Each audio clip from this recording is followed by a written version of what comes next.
رمضان كريم.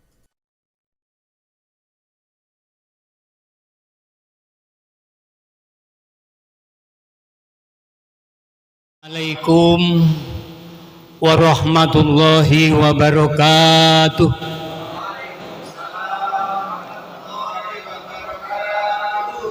Alhamdulillahirabbil alamin. Wassalatu wassalamu ala asrafil anbiya'i wal mursalin sayyidina wa habibina wa syafi'ina wa maulana Muhammad wa ala alihi wa ashabi ajma'in, amma ba'd.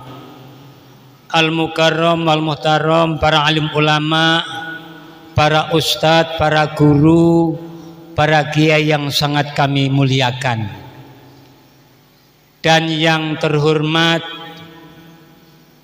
para karyawan KPC,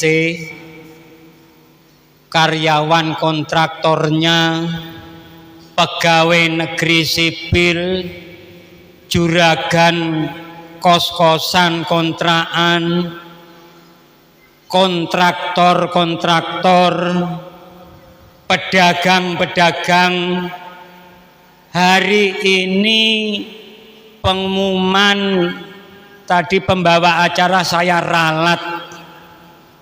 Jadi yang benar bukan bayar fitrah saja sama fidyah, yaitu membayar zakat emalnya yang ditunggu-tunggu. Kalau membayar zakat fitrah tidak usah diumumkan, sudah ngerti bertahun-tahun. Tapi zakat emal ini yang diablek. Jadi dikiranya zakat itu cuma zakat fitrah saja. Jadi zakat yang penting ini, zakat emal ini saya tunggu. Karena mereka karyawan-karyawan yang kerja di tambang, pegawai negeri, kontraktor ini di tempat saya sana, Pak. Itu saya tunggu. Yang datang ternyata hanya mikul beras. Tidak pantas orang KPC ke masjid cuma mikul beras, itu tidak pantas. Saya tunggu lewat unit pengumpul zakat Masjid Al-Huda, para ASN, karena ASN ini 2 bulan sudah tidak dipotong, Pak, ini, Pak. Ada yang ngomong alhamdulillah gaji saya naik apa? 2 bulan kita tidak sempat motong karena ada perubahan sistem peron di BPKAD. Nanti 2 bulan ini harus dibayarkan di masjid sini, Pak. Yang pegawai negeri ini, ada yang pegawai negeri, Pak, di sini, Pak. Ini dari Basnas menghimbau seluruh pegawai negeri terdekat sini harus bayar di Masjid Al-Huda, karena Basnas nggak motong 2 bulan ini, tinggal ngalihkan nanti. Yang dizakati tidak banyak, Pak, 2,5%. Coba sampai hitung toh, dari 100% dikurangi 2,5%. Pak Jaka berapa sisanya, Pak? 97,5%. Masih wakeh, Pak, sisanya itu 2,5% itu kecil. Ya, ayo kita bayarkan. Kalau tidak ingin berat, setiap gajian itu dibayarkan 2,5%. Tapi kalau sudah numpuk setahun, begitu dihitung untuk membayar kreditan mobil, motor, tanah, rumah, macam-macam, akhirnya tidak jadi bayar zakat. Betul apa betul, Pak? Iya. Jangan sampai bahwa kita ini bayar zakat ini sampai tertunda. Jadi di negeri kita ini, Pak, mohon maaf kita harus jujur, mayoritas penduduknya Muslim, tetapi mayoritas pada tidak mau bayar zakat. Potensi zakat di negeri kita ini menurut skala penghasilan dari penduduknya itu potensinya 800 triliun. Bayangkan itu kalau sampai 800 triliun dikasihkan fakir miskin. Walah, Pak, Masya Allah.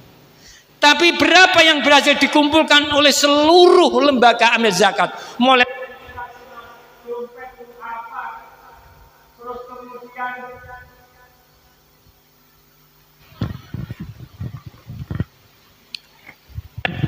las-las yang lain ini semuanya total seluruh lembaga amil di negeri ini hanya mampu mengumpulkan 29 triliun.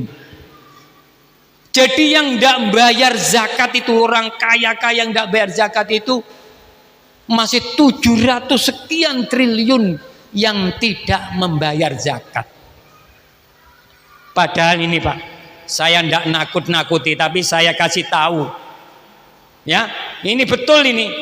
Kalau sampean masih mokong tidak mau bayar zakat mah, Allah telah berfirman dalam surat Fusilat ayat 7, alladzina la yu'tuna zakata wa hum bil akhirati hum kafirun. Orang-orang yang enggan, yang tidak mau membayar zakat, besok di akhirat akan dikumpulkan bersama orang-orang kafir. Percuma sholat sampean, percuma haji sampean, umroh sampean percuma. Karena apa? Karena kita tidak mau bayar zakat ini, akhirnya besok di akhirat dikumpulkan bersama orang kafir. Zakat itu bukan untuk menyempurnakan iman, bukan.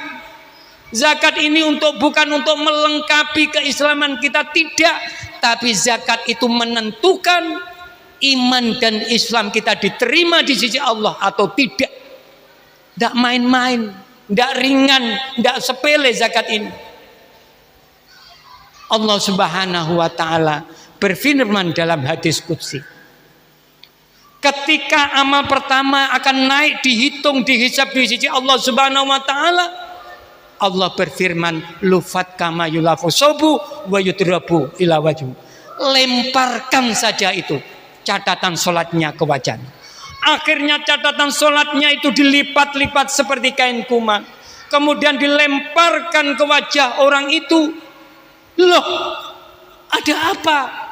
Kok dilemparkan ke wajah saya catatan sholat saya, padahal saya berjamaah terus, saya ke masjid Al-Huda terus, tidak pernah absen.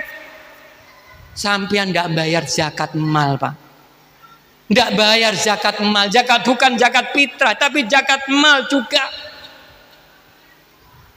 Jadi orang yang dilemparkan catatan sholatnya itu karena tarkuz zakah, karena meninggalkan zakat. Karena zakat itu rukun dari salah satu rukun Islam kita, yang 5 ini. Rukun itu kalau ditinggalkan maka menjadi tidak sah. Sholat ini ada rukunnya, ada 14 rukun sholat, ada yang 13. Ketinggalan satu rukunnya tidak sah sholatnya. Sholat kok tidak baca Fatihah tidak sah, sholat kok tidak niat tidak sah. Haji juga begitu, rukunnya adalah wukuf di Arafah, orang haji kok tidak wukuf tidak sah. Oleh sebab itu, ayo seberat apapun cicilan yang harus kita bayar, zakat juga harus dibayar Pak, jangan di nomor sekiankan. Cicilan mobil, motor, tanaman habis, ya salahnya sendiri. Akhirnya tidak kuat bayar zakat. Itu bukan kebutuhan pokok kok. Akhirnya yang jadi kalah-kalahan kok zakatnya kok. Rasakan nanti. Zakat itu di dalam Al-Quran ada 30 tempat digandingkan dengan perintah sholat. Ketika ada perintah sholat selalu digandeng dengan perintah zakat. Aqimis sholah wa atuz zakat. Alladzina yuqimuna sholata wa mimma razaqnahum yunfiqun, dan lain sebagainya. Selalu digandeng dengan perintah zakat. Kenapa kok digandeng begini perintah itu? Itu menunjukkan bahwa sholat dan zakat itu bagaikan satu keping mata uang dengan dua sisi. Tidak bisa dipisahkan. Orang zakat saja tapi tidak mau sholat, ditolak keislamannya. Orang sholat saja rajin tidak mau zakat, sholatnya juga akan ditolak di sisi Allah Subhanahu wa ta'ala. Kasihan fakir miskin kita, jika menunggu setahun sekali yang 2,5% ini bukan milik kita. bukan milik kita tapi milik 8 asnaf yang ditunjuk oleh Allah Subhanahu wa taala di dalam Al-Qur'an. Kalau 2,5% ini tidak segera kita pisahkan, kalau 2,5% ini tetap kita genggam, tetap masih sayang di tangan kita, maka 2,5% ini akan meracuni seluruh harta kita yang kita gunakan. Karena 2,5% ini milik fakir miskin, ini barang haram 2,5%. Barang haram ini kalau masih tercampur yang 97,5 tadi, maka semuanya akan terkontaminasi menjadi barang haram semuanya. Harta yang tidak dizakati, maka Allah mengangkat seluruh keberkahan. Sebanyak apapun dia punya harta, tidak akan ada keberkahan di dalam hidupnya, karena dia masih menggenggam haknya fakir miskin.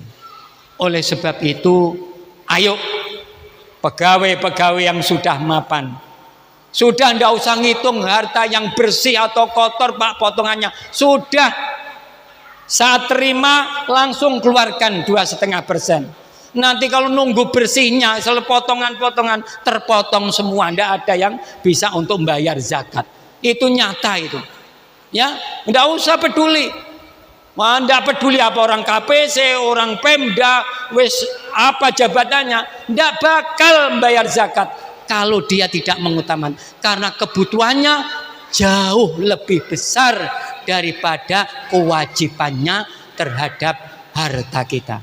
Agar anak-anak kita berkah, keluarga kita berkah, rizki kita berkah, hidup kita selamat di dunia dan di akhirat, maka mari kita berzakat, yaitu melalui unit pengumpul zakat di Masjid Al-Huda ini. Semoga kita semua termasuk golongan orang selamat ketika menghadap Allah Subhanahu wa taala, dan semoga rezeki kita berkah bersama-sama. Demikian yang bisa saya sampaikan, kurang dalam bincang kami mohon maaf. Wallahu muwaffiq ila aqwamit thoriq. Wassalamualaikum warahmatullahi wabarakatuh.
Indonesia.